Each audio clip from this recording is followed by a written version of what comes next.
Hi guys, what's up? My name is Sako, reporting live from Houston, Texas. I want to quickly share with you tips on how to be very, very effective when the bride or the celebrant goes to change.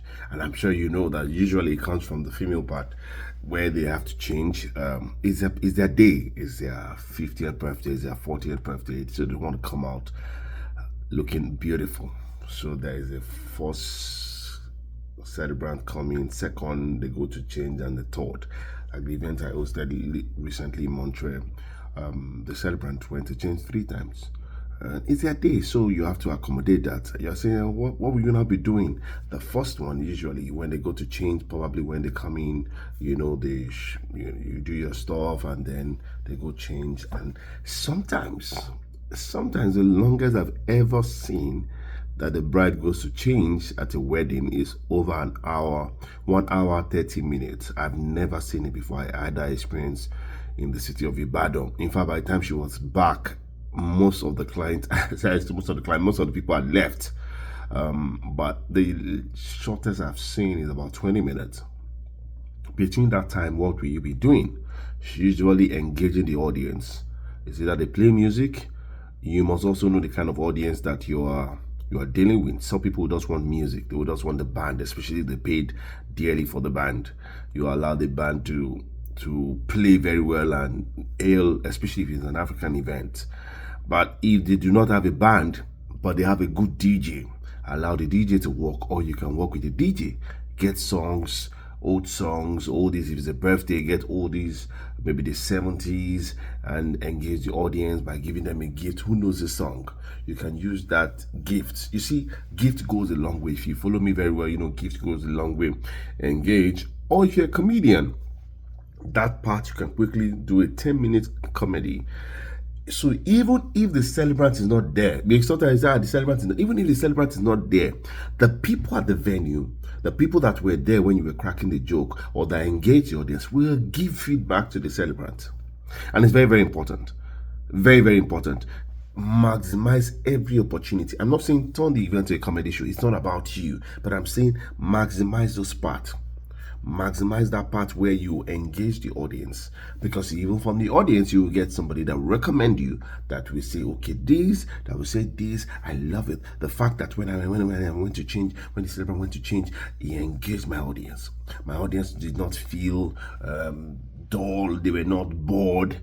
It was very engaging, or she was very, very engaging, because I know some amazing female compares that are so engaging. If you're a female compare here, drop me a message to say hi, I'm rooting for you.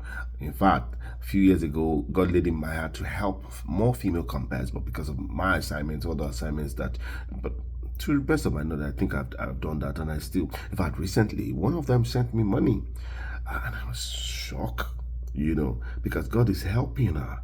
And that's my prayer. If you're a female compare, nobody's better than you. All right, you have the capacity to engage your audience, just like we have the male counterpart that can engage your audience. Okay, maximize your time.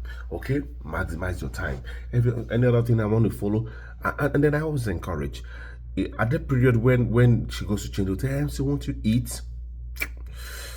If you're a fast eater, eat. If you cannot, so you avoid MCU to the chop. I always say eat before you leave your house, so that when you finish your event, you know that, oh, he didn't even eat, she didn't even eat. And I'm not saying, especially if it's a family event, if it's something you want to eat, go look for somewhere to quickly eat in 2 minutes. Pam, pam, pam. It's not when you have meeting, but the MC, come on, the announcement, celebrant has come back. Can be very embarrassing. Okay, so maximize the spirit.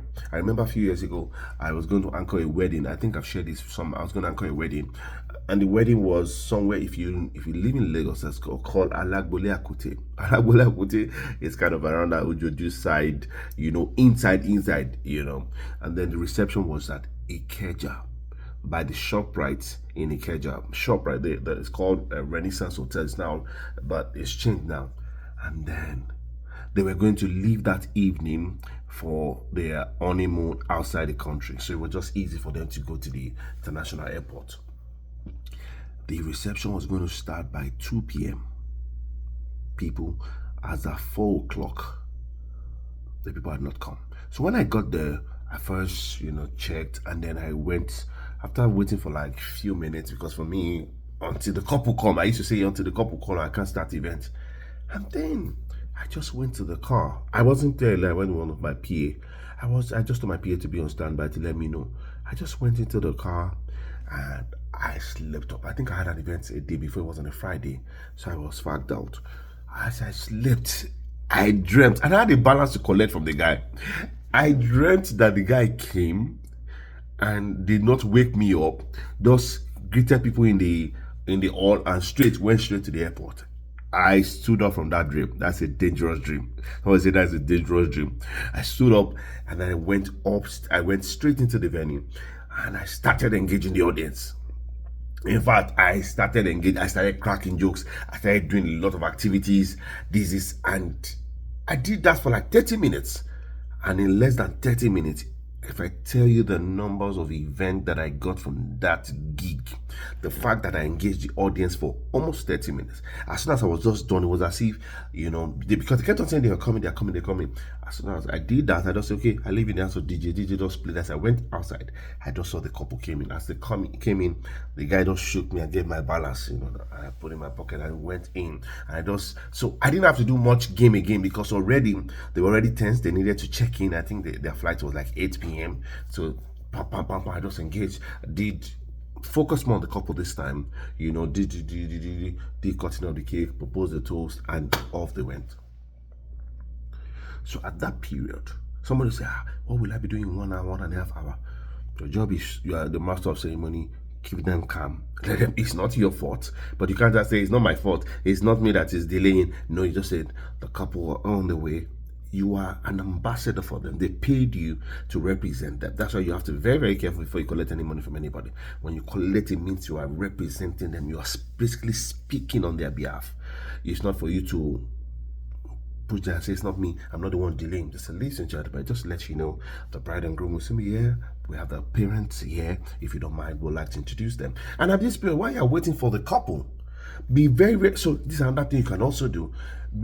Let somebody genuinely tell you how close they are, because the kind of wedding that's happening right now, some people will tell you, I don't care. I didn't want to do any wedding before. I didn't want to do any reception before. My parents that said they are trying to take over the wedding. It's not your own business. You've been called to do the job, so don't be between the parents clash, because I've seen a couple that said, we want to take our photo shoot. We're not ready we'll do our photo. After the wedding, they went to do their photo shoot somewhere else. The photo shoot they should have done in the morning. They went to do it somewhere else, and it took about 1.5 hours. And the parents of the bride, parents of the groom, they're already telling you, MC starts. What will you do? MC starts. What will you do? Said, okay, sir. You want me to introduce you right now? Do you want me to introduce you? He said, yeah, just do something. Start cracking jokes. Especially if you're not a comedian. You see that part, start cracking jokes. Start saying something. See that, saying something. It's not just, ladies and gentlemen, you have to say something. So, think about, you're a productive person. Just to let you know, you're a very productive person. Take your time out when you're not busy. Create a time. It's not when you're not busy. Create a time. Create a pattern to say, you know what, this day by 12 o'clock, by 11 o'clock, I will invest in my craft. I promise you. The level of the investment that you put in your job will take you further than what you ever imagined. Take your time. If you are going to work with people that are secured, especially colleagues, I say, let's create something. Most of the ideas that you see today, somebody created them. It came as, the matchmaking thing came as an idea, and I tried it and it worked, and I've been doing it for years until it went viral. And now other people have started doing it. It's okay. There are other ideas that will come. Take your time to say, okay, what if this person does not come? What do I do? And now finally, let me put this. It's not all the games that you had in mind that you will do. If you have 5 games that you want to do at a wedding, you can do 2. If that 2 holds them very well, you can keep it. So when another person calls you and say, I like what you did, it's okay. You do 1 out of what you did and then do a new one. That's how you don't get exhausted, because it's the same thing he did at the end. You will get that feedback. All right, guys, I celebrate you and I want you to know that you're the best in the industry. You are the best. I know that people have gone ahead of you. Oh, yes, there are giants that have gone ahead of you. There are people that paved way for you. There are people that will come behind you also, that will see what you did And we feel like if this person can do this, then this person is doing it. Because I saw some people doing this in my life, and today, by the grace of God, I'm currently in Houston for a wedding today. Tomorrow I'll be in Indianapolis for a birthday. It gets better and better, all right? You might be hosting a wedding in Ojodu right now. It's just just a matter of time. Somebody will pick interest at you. Somebody will believe strongly at you. Even you will believe in yourself and say, I want to do events outside the country also. Don't stop. And if you're outside, if you're in diaspora, you're in America, you're in Europe, keep at it, because somebody can also take you out of Europe, take you out of America and say, I want you to come to Canada. I want you to come to... Don't limit yourself. The sky is not your limit. It's not. The sky is not your limit. It keeps getting better and better for you. I hope this video blessed you. I usually don't expect that this video should be longer than this, but I love you and I celebrate you. I can't wait to hear your testimony. If this video blessed you, please kindly encourage me by subscribing to my YouTube channel and sending this video to somebody. And then, keep sharing. And please drop a comment. So if you want to talk to me personally, very, very dearly, I do call. Send me a DM on my Instagram and the Spirit of Sako. Yes, Spirit of Sako, and then also send me a mail, spiritofsako@gmail.com. But I respond more on my Instagram, and I will respond to you. I can even do a video call with you. God bless you, and bye for now.